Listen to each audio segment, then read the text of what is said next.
You're about to join Don Neuen, co-host of Cowboy Logic Radio, and Denise Simon, host of the Denise Simon Experience, for a weekly situation report, or SITREP. 18 hours a day, Denise Simon lives her life as an Intel Analyst. 18 hours a day, Don Neuen lives his life in the world of rock and roll. 1 hour each day, Neuen receives a daily SITREP from Simon. Welcome to the Drive Time Situation Report. Fasten your seatbelt. You're now in Don Neuen's car, and he is calling in for his SITREP.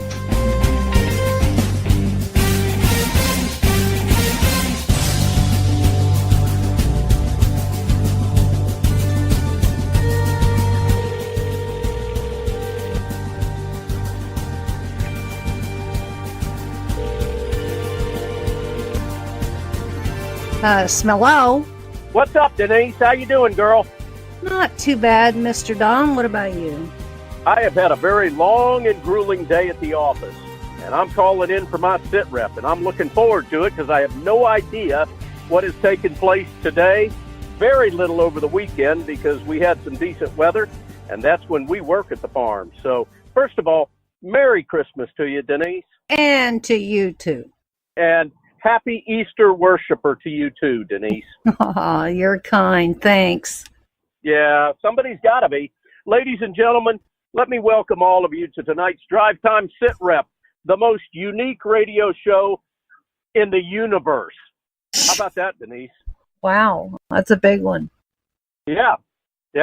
That's what I've been told. So since I was told that factoid, I'm using it with all confidence. Okay. So, ladies and gentlemen, here's why the show's unique. My name is Don Neuen. I'm the co-host of Cowboy Logic Radio, and I'm driving home after a long day at the office. Denise is going to timestamp this show in a minute, and you'll know exactly what kind of hours I put in. And Denise Simon, the host of the Denise Simon Experience, is the other lovely voice on this conversation.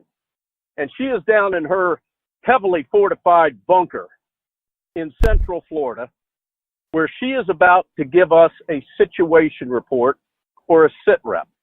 So unlike other radio shows where we're sitting in front of $1,000 microphones with all types of controlled environments that we're in, it's exactly the opposite. I'm talking to you from an iPhone using a set of iPhone earbuds, and I'm driving my car home through traffic, and Denise is talking to me via technology. What is it that we use, Denise? Uber Conference? Yes. Uber Conference, whatever the hell that is. But what it is it makes it so that I can talk to Denise and we can record this conversation that we have, that we are having tonight, and that we have had. I'm losing track at how many years you've been giving me sit reps. Got to be good, like 7 or 8, something like that. Something like that. We both had less wrinkles and we had less gray hair when we first started doing this. Indeed so. All right, so without any further ado, Denise, let's go ahead and timestamp the show so our beloved listeners know exactly when this thing's taking place. And let's get after it. And again, Merry Christmas to you, you Easter worshiping woman. All right, well, it is 8:53 p.m. Eastern on the 20th of May. In the year of our Lord, 2019. Woohoo! All right. Let's get after it, Denise. And Chris Cuomo stole that little line from me. Yeah. All right. We have now a handful of Democrats that are calling the Donald Trump administration and the Donald Trump government a tyrannical government. And I would say we need to be really quite cautious with throwing that term around, because if you want to talk about tyrannical leaders, I would think you'd have Kim Jong-un. I would think that you would have the mullahs in Tehran. I would think that you would have Bashir al-Assad of Syria. I would think that you'd have Nicolas Maduro of Venezuela. I mean, I can kind of go on. And I would say that some of these 20 plus, 23 plus, 24 plus Democrat presidential candidates, along with some of those that are leading some of the Nancy Pelosi House committees, we're not asking them the right questions at all, including, I would say, Chris Wallace, because the Democratic National Committee has forbidden Fox News from holding any debates. So as a consequence, the only thing that Fox can do is hold these town halls. Chris Wallace is asking some pretty good questions, but those questions that are coming from voters tell you that they don't have a clue of what is going on. Now, I want to tell you that we do have a tyrannical government, but it is not at the hands of the Trump administration. So I want to tell you a story. And the story is going to lead back to, least of which is the Obama administration, the EPA, and the Clean Water Act. Now we did have a fellow by the name of Joe Robertson. Now, Joe Robertson was a Navy veteran, lived in Montana. And when he was 78 years old, he was convicted and sentenced to 18 months in federal prison in order to pay $130,000 in restitution. And that restitution was being paid by deductions from his Social Security checks. Now, what was his crime? And I know this case very well because I have interviewed his lawyer twice. Well, Joe Robertson has a sizable ranch, if you will, in Montana, or did.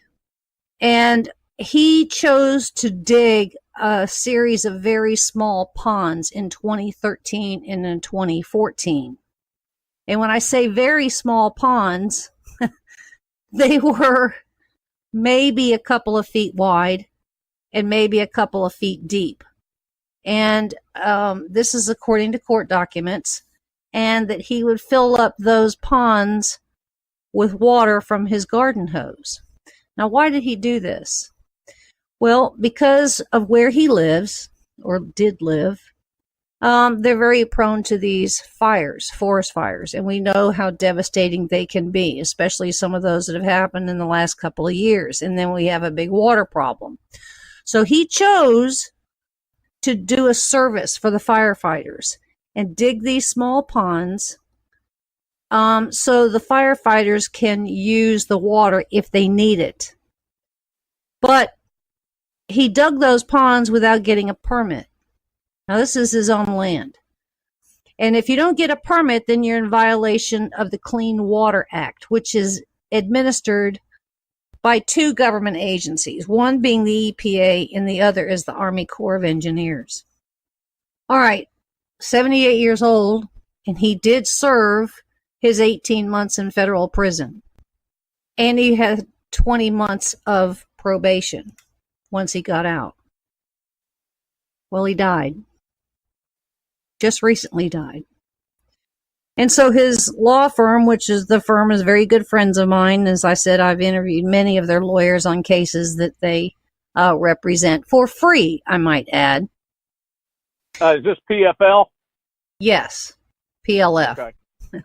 Pacific Legal Foundation. Okay, right. And so they Pacific Legal just had to change the petition because Joe died, and now his wife is representing his estate.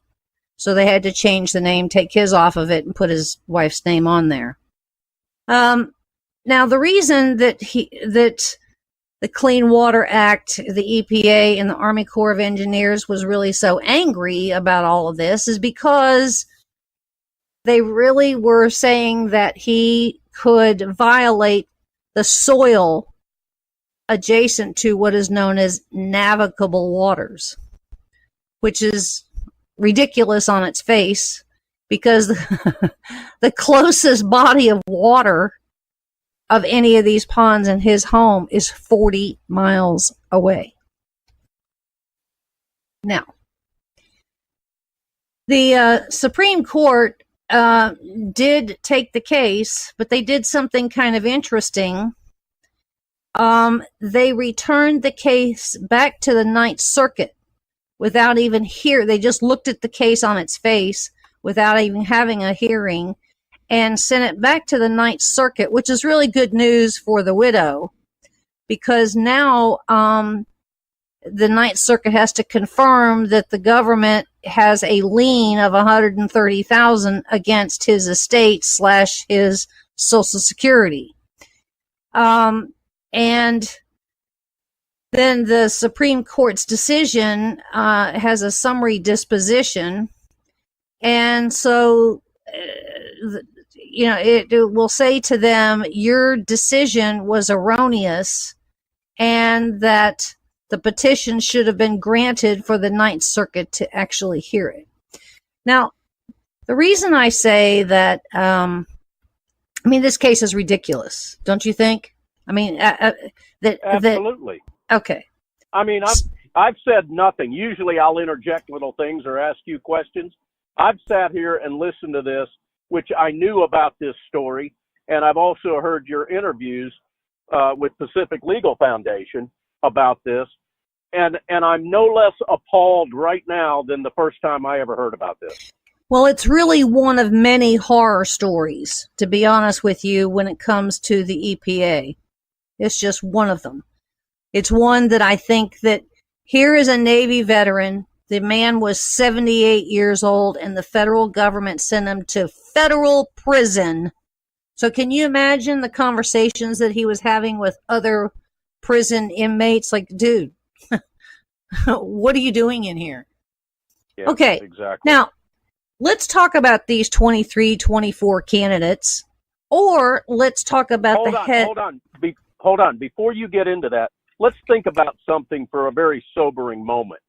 This man was 78 years old when he ended up going to federal prison for 18 months? Yes. How many years off of this hero, this veteran, did he lose, do you think, due to the stress of this absurdity?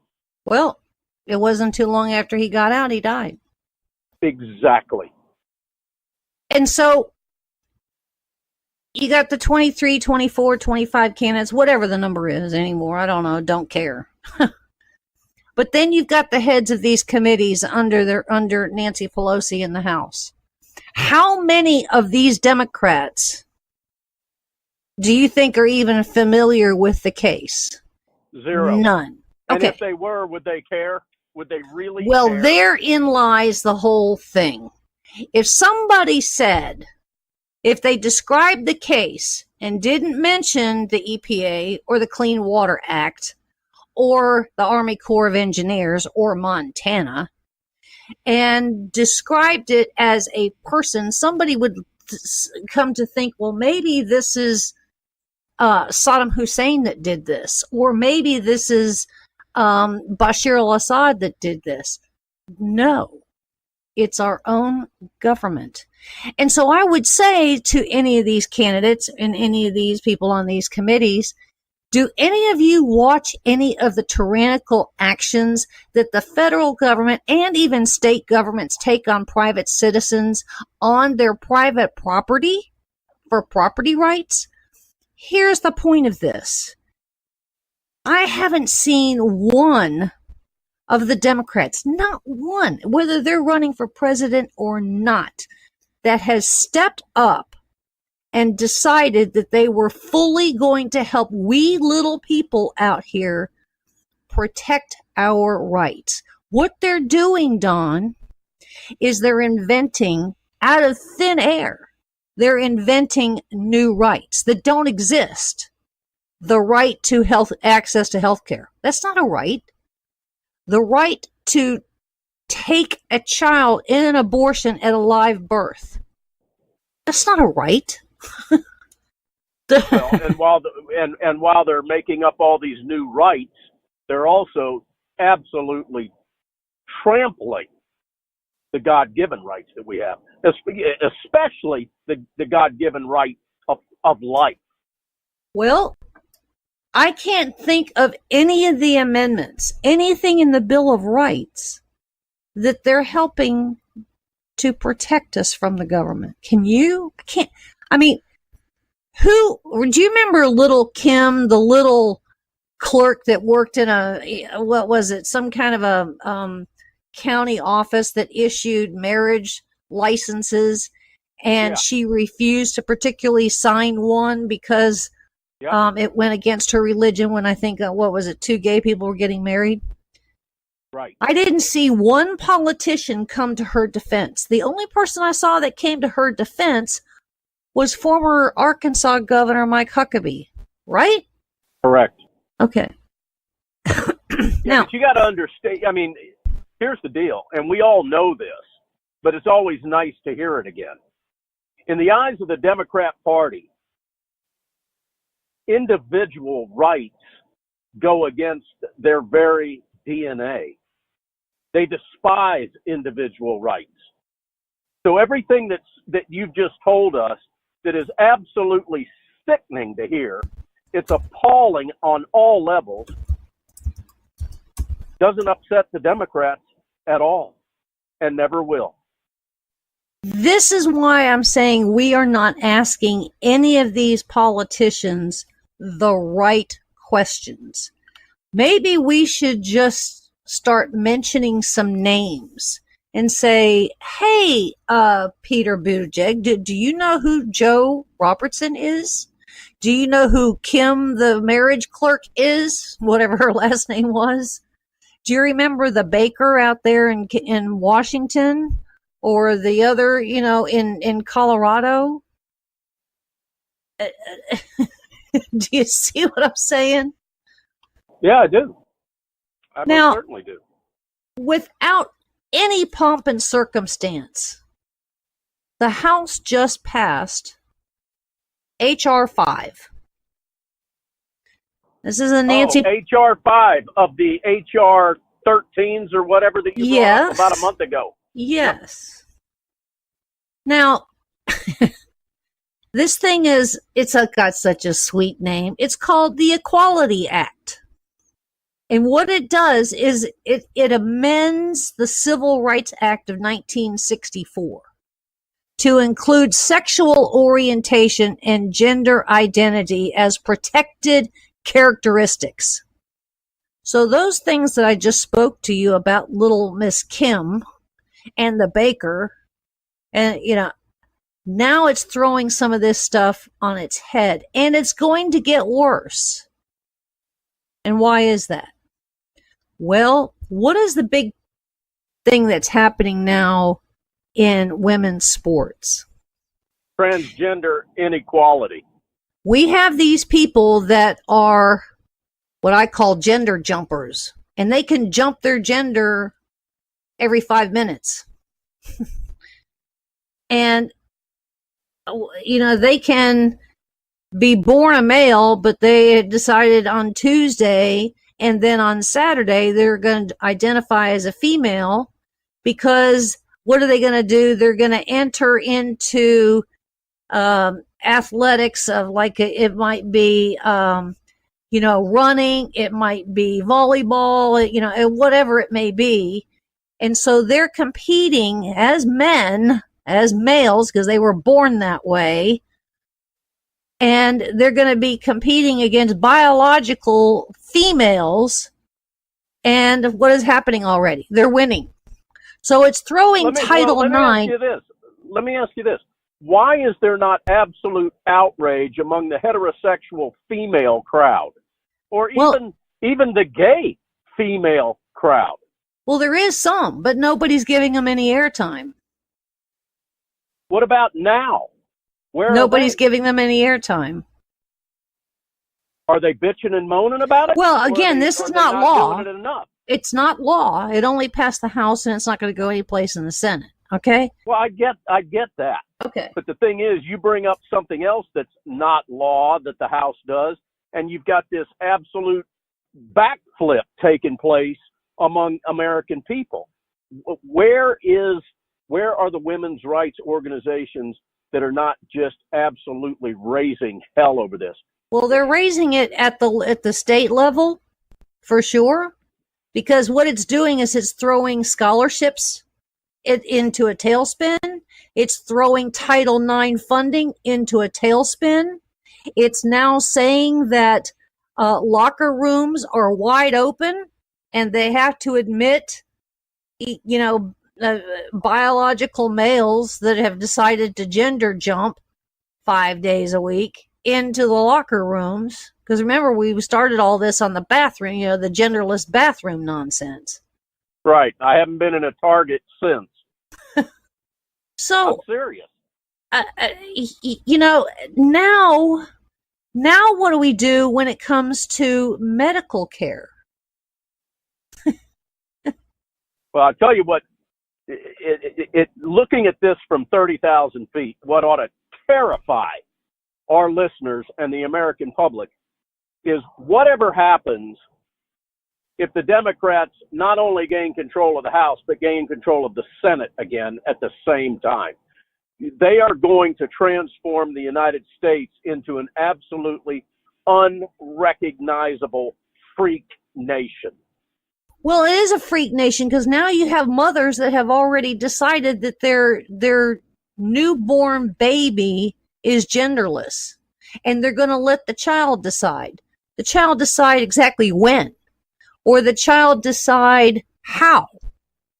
And what do you have to go back and what's on the birth certificate? Or how about the fact that when you're applying for a job, when you're applying for a college, what are we putting down there?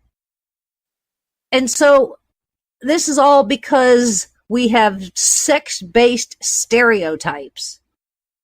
Well, we've already proven that men are stronger physically than women because they are winning at these intramural, sports activities at the high school and or college level, because they've gender jumped and they're competing in women's races or women's, competitive athletics.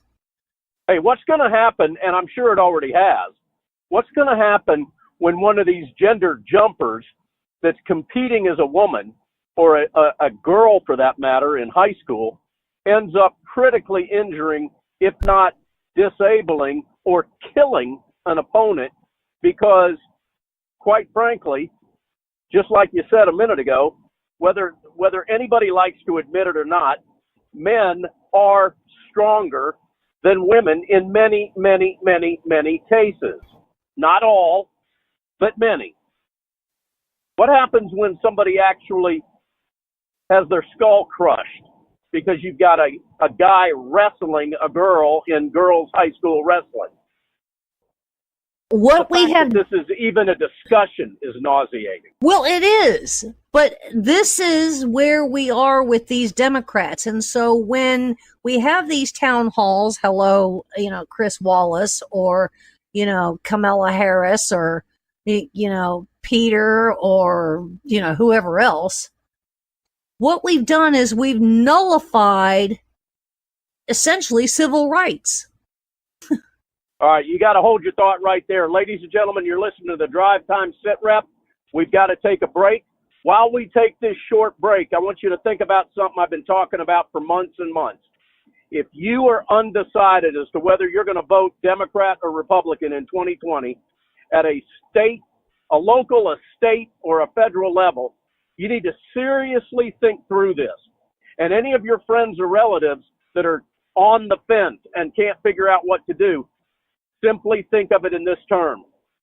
If you vote for a Democrat at a local, a state, or a federal level, you own every ounce of this bizarre, twisted, un-American, kooky crap that we're all talking about right now.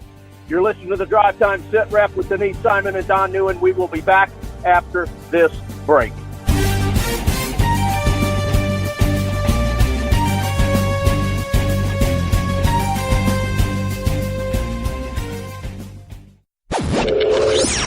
Check us out on the web at cowboylogic.us.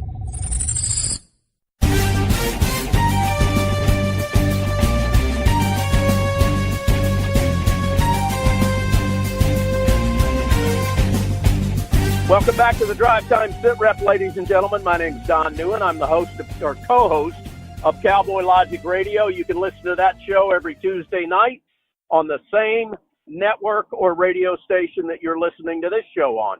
On the other end of this conversation, or SITREP, is the stellar Denise Simon, host of the Denise Simon Experience, that you can catch every Thursday night on whatever station you're listening to this show on. Denise, before we went to break, you were giving me nauseous feelings in my stomach about all this gender inequality crap that's going on within with your gender jumpers, as you so termed them. Any closing thoughts on that before we get into your next topic? Let's talk about doctors here for a second. Okay, what are doctors supposed to do? I mean, well, I can tell you this. They're many times going to be asking people to turn their head and cough when the rest of the team isn't. You know what I'm saying? Yeah. And then at what point does it spill over into law enforcement that we're chasing some person down the road and we can't identify them by color and we can't identify them by gender? I guess we have to identify them with retina scans. So let's talk about detention here for a second. Let's run on over and talk about Kirsten Gillibrand. Because what does she just come out and say on the campaign trail?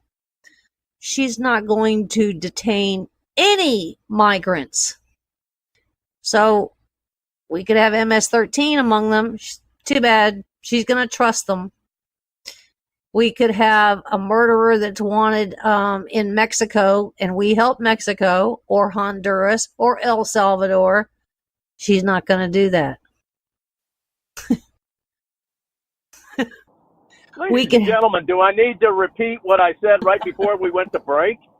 I mean, Denise, you and I have been doing this back and forth a long time. Did we ever think it would get to this point? I just decided to take a whole bird's eye view at some things today, and it's really quite remarkable. Now, I guess, drug trafficking, human trafficking, those that are sneaking in here with counterfeit goods, hurting, legitimate business here in the United States. I mean, any of these criminals, and we don't know what that percentage is because we don't even know how many are coming across anymore. We can't catch them all. All right. So she's just assuming everybody is innocent and she's going to take them at their word. Here's a piece of paper. You need to show up 3 years from now and we're not going to detain you. So what she's essentially saying here is there are no more criminals. Now think about this for a minute. I am. Okay. If it wasn't really happening, this would be a stand-up routine. You got Bernie Sanders that wants them to vote while they're in prison. You got others that want to just let them all out, like the governor of California. And then you got Kirsten Gillibrand who wants to do away with for-profit prisons because nobody should be making a profit. Not that they say they make a profit so they can build more, because I mean, as far as I'm concerned, we don't have enough prison space at all. And so you just really have to kind of put some of this stuff in context here. The report came out that a little over 30% of these people that come across that southern border that claim their families that we're doing these DNA tests on, a little over 30% are not families, according to the DNA test that we've done so far. Now, can you imagine we're having to give every female a pregnancy test, every female a pregnancy test. And now if they claim that there's a family in this little child or children that they're tagging along and holding hands, assuming and telling us that, they're the parents of this child, we're finding out that at least 30% are lying. But we're not going to detain them? The Democrat Party, ladies and gentlemen, the lawless party. I don't even begin to know where to go with any of this. You've got these Democrats, they're not watching any of these cases and coming to the protection of Mr. Poor Joe Robertson. May his soul rest in peace, because he died on probation after serving a prison term. Hey, can you pull up the oath? Can you pull the oath up that an elected official at a federal level in the House and the Senate must recite? For Congress? Yes, for Congress. And while you're doing that, ladies and gentlemen, I encourage you to go to Denise's website, founderscode.com, founderscode.com. Now, when you get to her website, this is her personal site where she does all of her postings and her writings. When you get there, there's a little box that you can put your email address in and click submit. Once you do that, you will start receiving an email every time Denise posts a new article, which is usually any place from 3 to 5 to 6 times a day. The nice thing about it is it comes to you packaged as an email. You can save it, and you can read it when you have time.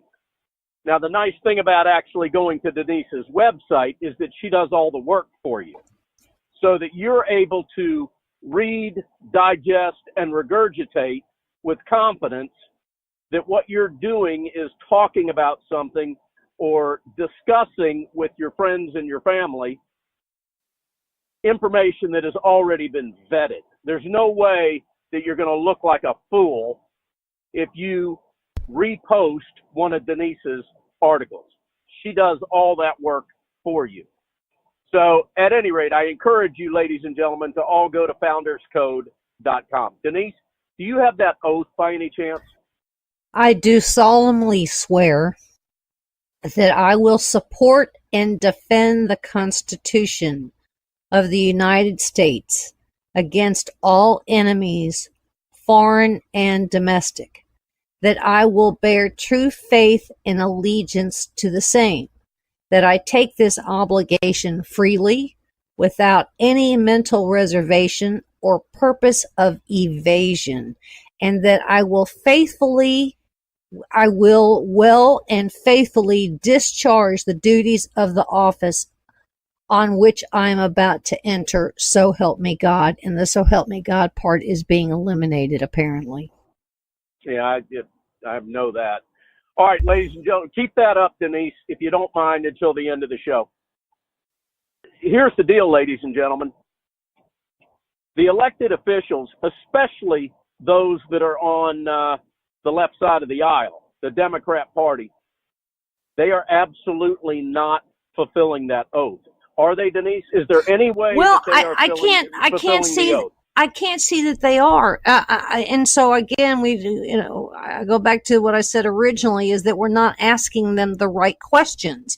And so based on just this oath, and defend the Constitution of the United States against all enemies, foreign and domestic. Well, now perhaps we should ask Kirsten Gillibrand or, Tulsi Gabbard or, any of these other, nut jobs. What is an enemy? And if you can define the enemy, are they foreign or domestic? And what do we do with them? Because I don't know anymore. I mean, I think I know what I would be doing, but I don't know what they're doing. It's sickening.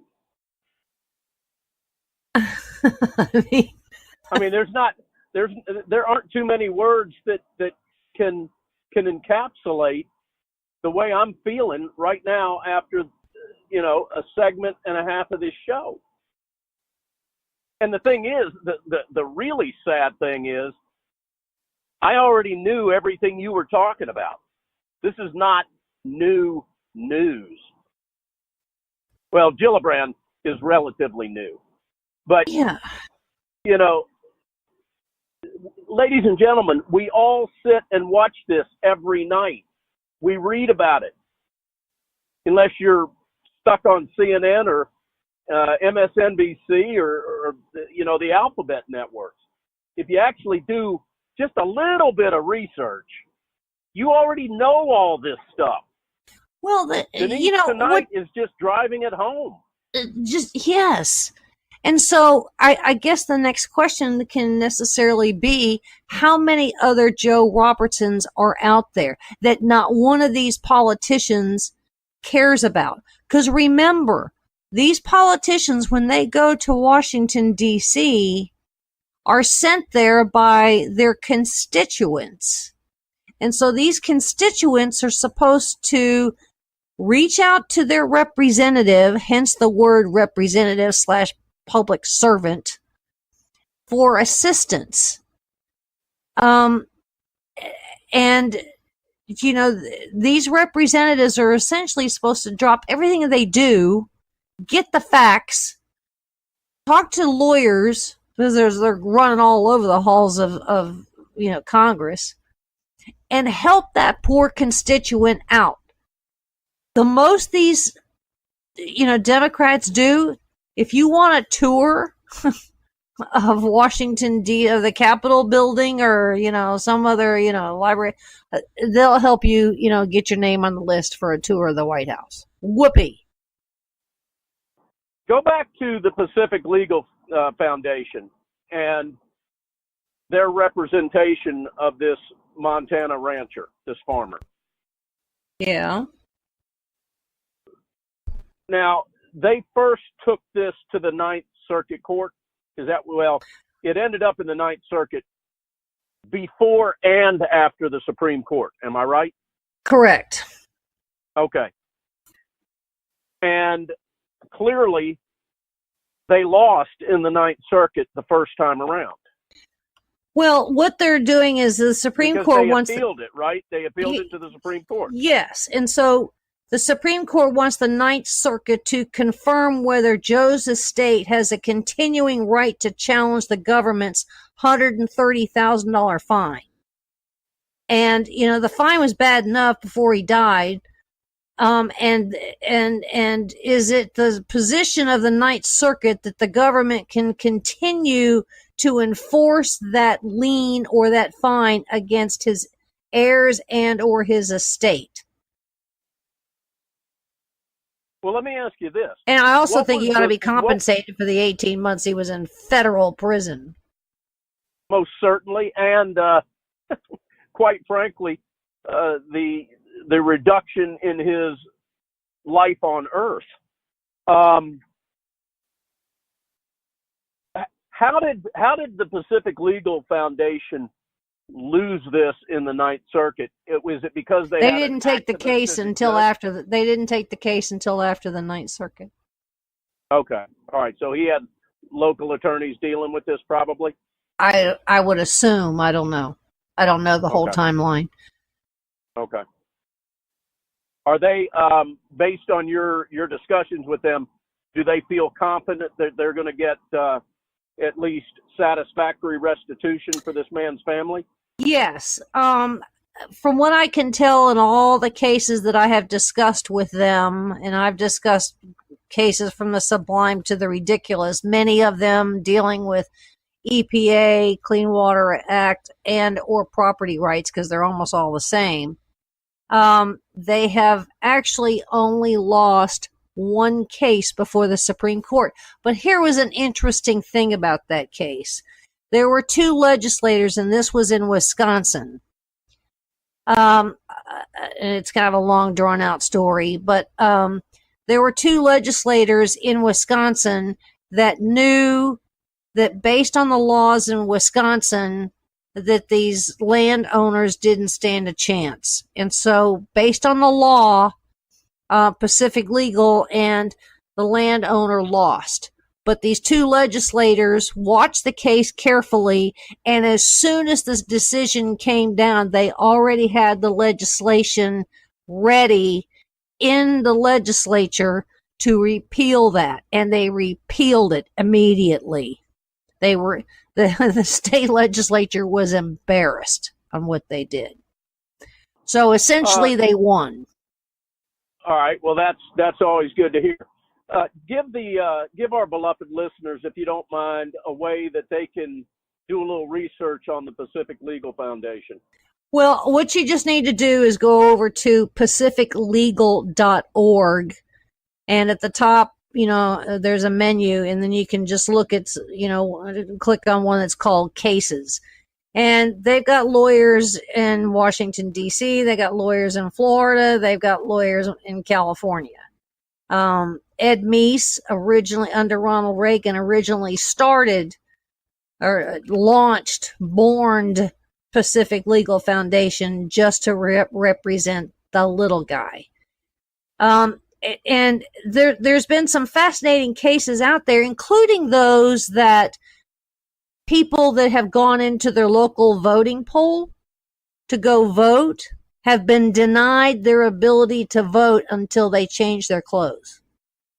Because the poll workers said, you're going to either one can't vote, or you're going to forfeit your vote because you're wearing a "Don't Tread on Me" t-shirt or a "Make America Great" hat. You can't do that. Voters can't do that. Well, yes, they can. They won that one in the Supreme Court. So I could wear my red t-shirt that has stenciled across the front of it, "Liberals Suck," into the voting booth and legally get away with that, right? Yeah, and that should have, because almost every state has a law on what you can wear to a voting booth.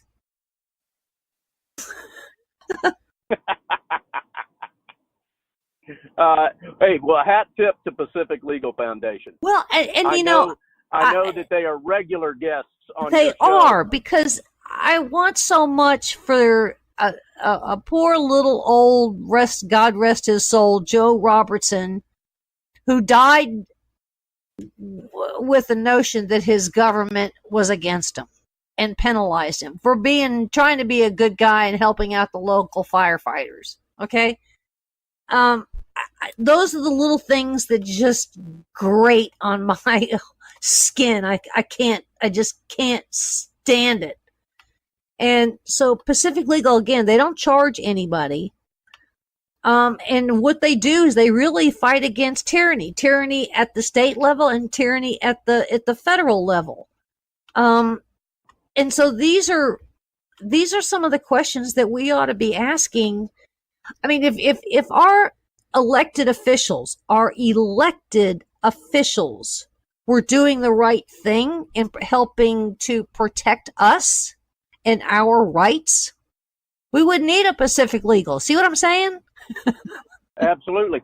Hey, when you brought up Ed Meese, it made me think of something that I want to share with everybody that you also can do a little research into. Mark Levin was the chief of staff for Ed Meese. Right. And Mark Levin, too, also has started a legal foundation, Landmark Legal Foundation. I don't think he has that anymore. Well, he had it at one point. He did. And from what I understand, I don't think it's out of business.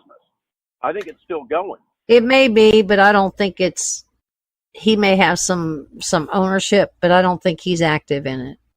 Well, I would say that he's modeled that in a great deal after a man that he respected highly, Ed Meese.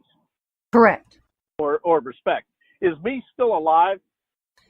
Yeah, I think he is. He was a poor old soul, was born in 1931. Hey, my dad was born in 33. Be careful. Okay, well. And my dad went to see The Temptations on Friday night of last week and had a blast. Yeah, did you see that on Facebook? I did. Yeah, baby. Well, if they come down to Central Florida, I'll get you in there, okay? Yay. Well, Ed Meese, let me see how much time we got. All right, we're good. We got 6.5 minutes. he holds fellowships and chairmanships at several policy councils and think tanks, including the Constitution Project and the Heritage Foundation. And he sits on the advisory board for urban renewal and education. He's on the board of directors for the Federalist Society. And, so all I can say is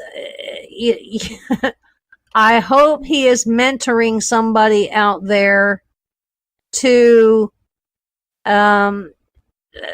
take his place since he is at the tender age of 87. Well, here's the bottom line. Conservatives have got to develop a strong bullpen and a strong bench, because the Democrats have been creating and have a farm system that right now is unmatched. Exactly. And the thing is, you go to a lot of these conservative Tea Party rallies and things like that, and the average age in those things, ladies and gentlemen, is not young people. Well, the conservative movement must start developing a strong bench and a strong farm league.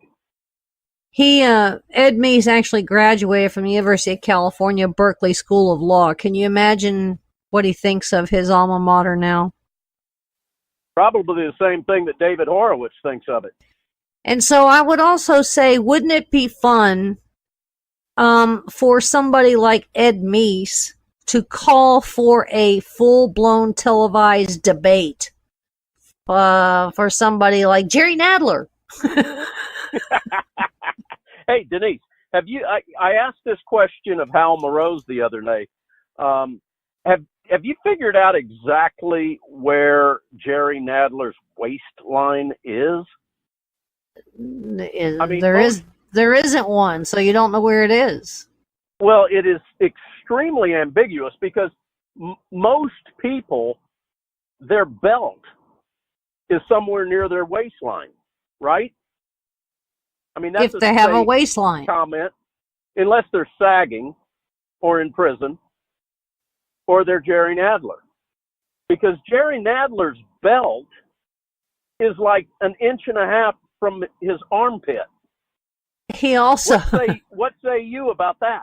Well, here's the other interesting thing. He already went through that surgery where, that stomach surgery thing where they staple it or whatever it is that they do and he loses all the weight. He's already had that. Really? Yes. That's fascinating. Well, I just am very curious on where his waist actually is. It's been eluding me. I can't tell where it is. I hear you. All right, so listen, we got about 3 minutes left. I want you to go back to the oath that all of our congressmen and women and senators have to recite in order to legally take office. Do you mind doing that again? I do solemnly swear or affirm that I will support and defend the Constitution of the United States against all enemies, foreign and domestic, that I will bear true faith and allegiance to the same, that I take this obligation freely without any mental reservation or purpose of evasion, and that I will well and faithfully discharge the duties of the office on which I am about to enter, so help me God. Ladies and gentlemen, there's no possible way that any rational, sane individual can acknowledge that the Democrats in the House of Representatives, especially in the House of Representatives, but many of those that are sitting in the House, in the Senate, are constitutionally living up to the oath that they have taken. Now, I don't know what all we can do about it outside of some of the things that Denise has mentioned tonight. But I can tell you this. In sitting among your circle of friends and your family, you can most certainly bring this topic up. And that is that many of the people that are elected to be our employees, our representatives, are not living up to their oath of office. Quite honestly, they're doing the opposite. Well, I would just ask them this simple question then. I mean, if we can't remember a Joe Robertson, that's okay.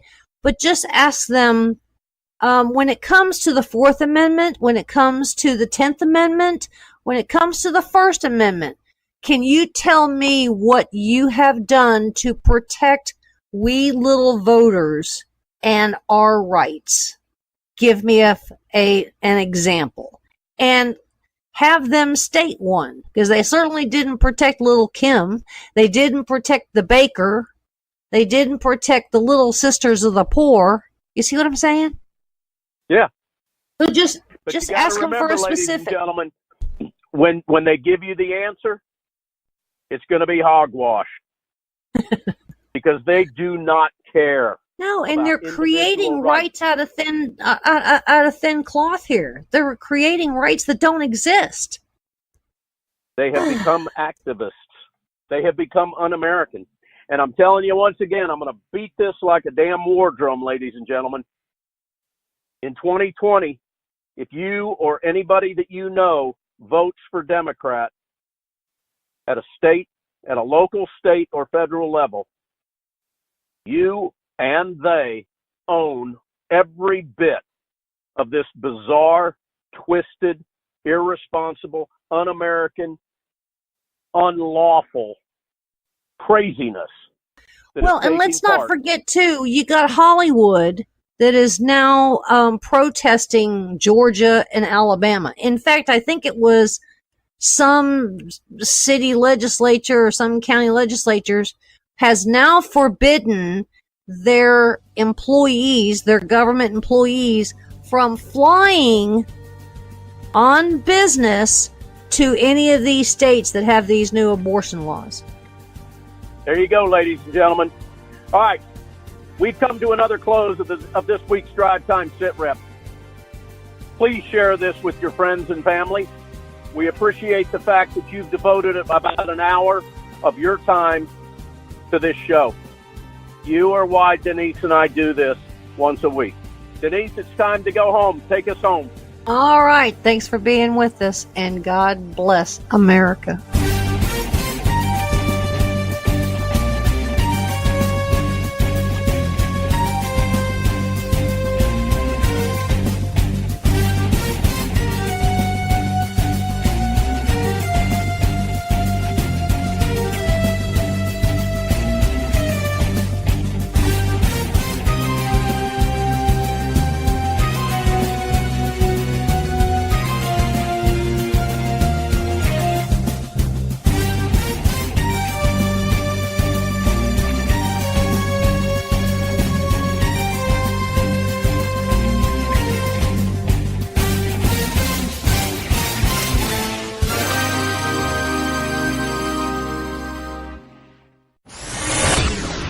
Check us out on the web at cowboylogic.us.